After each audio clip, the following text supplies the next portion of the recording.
I just got back from a great fundraiser. I think it was a record breaker for them. I wouldn't be surprised if it was anyway. Uh, for an arts organization, nonprofit group. And it probably seems a little strange that I come back to my office and I want to talk about an economic recession, but here we are. I was thinking about this on the drive back. I am no expert in financial or economic matters, but I do listen to a lot of people, and it sure seems that a lot of people smarter than I believe that we're going to go into an economic recession, probably July, August, possibly a depression, the likes of which nobody here in the US has seen. Even my mother has mentioned that, she was born after the Depression, but she would tell stories about how her parents lived on a farm and they were okay because they had food, but a lot of people would come through the farm looking for food, looking for work during that time, and she'd heard the stories growing up. So I hope we don't get to that point. But if we are going to be going into a recession or, God forbid, a depression, then I think we should be prepared with our auctions. And I've got a little bit of experience with this because back in 2008, we had a recession that went on. So I thought I'd get ahead of the curve. And I want to talk a little bit about what we need to be doing. So let's think back, Sherry, back to fall of 2008.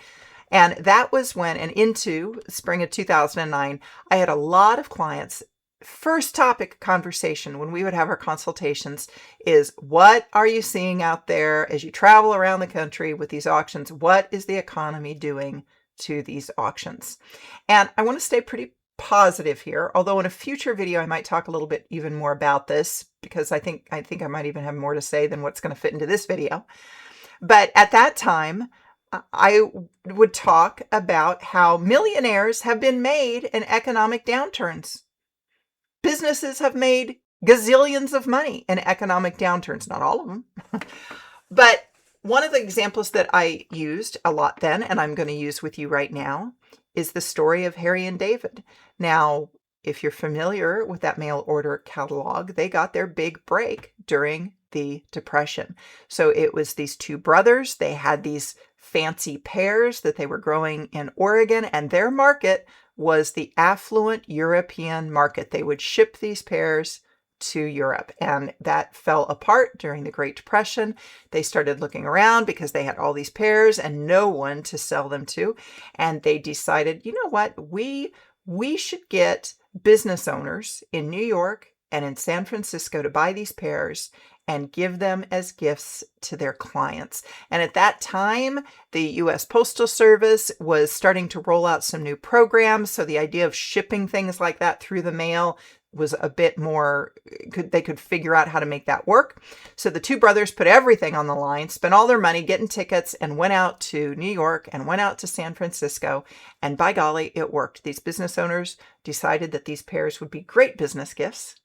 So the brothers went back to Oregon, and they started, in essence, what became the first mail order catalog, shipping fruit and food baskets all around the country, opening up a brand new market for them. All these people who had never before had their luscious pears now were getting their pears. Now, you might be wondering what actions you can take to get ahead of the curve here. And that's what I want to run through right now as I jotted down a few ideas to help you manage your fundraiser. Should we have a recession? Again, I'm not saying that we are. I'm just saying I want us to be prepared. Let's talk first. First, communicate with donors. Do not shy away from the hard topic. Think about during the pandemic. You don't want to shy away. Everybody's thinking about it. You don't want to shy away. I remember distinctly, I had one customer back in that time frame. I had told that story of Harry and David, and I'll be darned if he didn't write it up into his newsletter.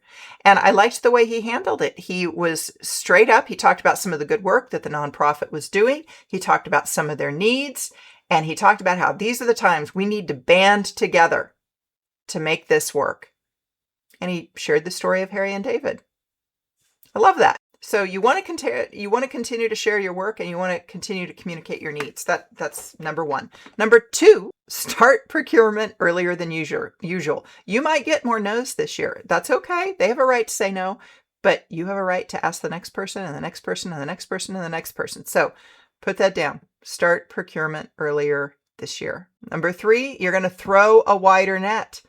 You want to make sure that you got enough items So that net needs to go out a lot wider than maybe what you have in the past. You'll want to call people personally. That's usually the best way to do it, especially if you're trying to fill seats in your gala.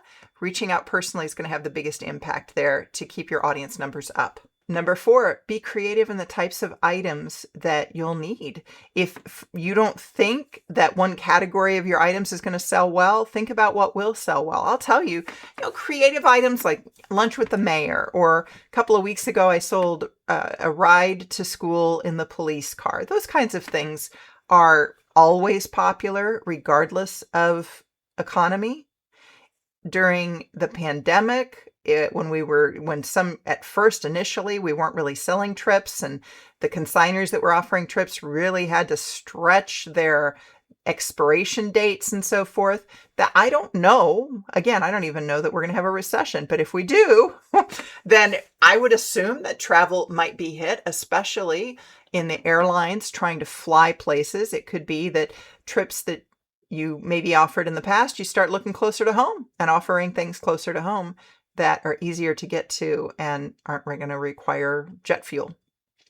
Always good, but especially if an economy takes a downturn, is to pre-market your auction items. You want to do a big marketing campaign to make sure that people know what you have and are ready to bid at the event. Next, you want to stay mission focused. Be sure that your subscribers to your newsletter, your supporters, know what you do. I would even say that as you think about your sponsorships and so forth, you might want to, this maybe goes under casting a wider net, but you could subscribe to Inc. Magazine or Entrepreneur Magazine. If you're in a community that has a business journal, that's a wonderful resource for you. Get up to speed on that and pay attention to it.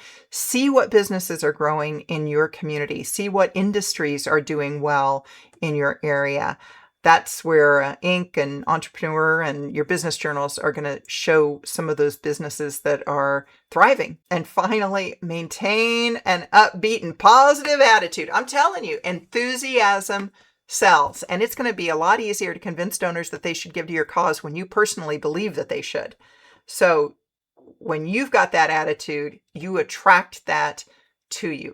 That's exactly what you want. Many millionaires have been made in these down economies, and recessions are a natural cycle of business. They are a natural cycle of business, although I think in this case, our leadership has brought it to us. In this cycle, some businesses are going to thrive and some are going to fail. That's just the way it is, unless they're bailed out by the government. As a final note, I would suggest that during these times, it's a wonderful time. If things go south, that can be a good time to start your own business too. Sometimes it takes a kick in the pants before we're willing to do something, and that kick in the pants might be a job loss. It might be a relationship ending. It can be a health scare. Sometimes that can be the initiative that we need to make the change that we've been wanting to make for a long time. Scarier when we do it that way, but sometimes that's what's needed.